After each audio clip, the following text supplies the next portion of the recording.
concept of revenue growth through price and not through volume.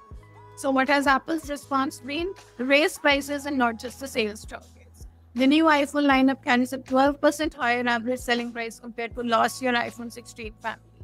Key moves include iPhone Air, which is positioned as a premium over iPhone Plus that it replaces.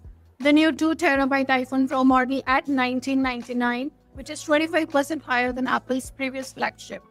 Now, strategic positioning that prioritizes margin over market share. Let's try and understand as to how does this math work.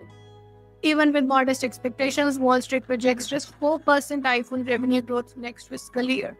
And the strategy makes financial sense when you combine a couple of factors. For example, a growing pool of users with aging devices, higher average selling prices across the lineup, and Apple's historically loyal customer base.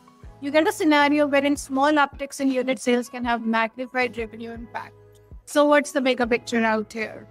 This approach reflects Apple's mature market reality. iPhone revenue has averaged less than 2% annual growth over the past 3 fiscal years. Rather than chase volume through price cuts or dramatic innovation, Apple is betting that time and premium positioning will drive sustainable growth. The question isn't whether these phones are revolutionary. It is whether Apple can continue extracting premium value from a loyal but aging install base.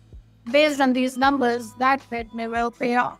In closing, the one lingering question is that is Apple's premium pricing strategy sustainable as upgrade cycles lengthen, or will competitors eventually force their hand?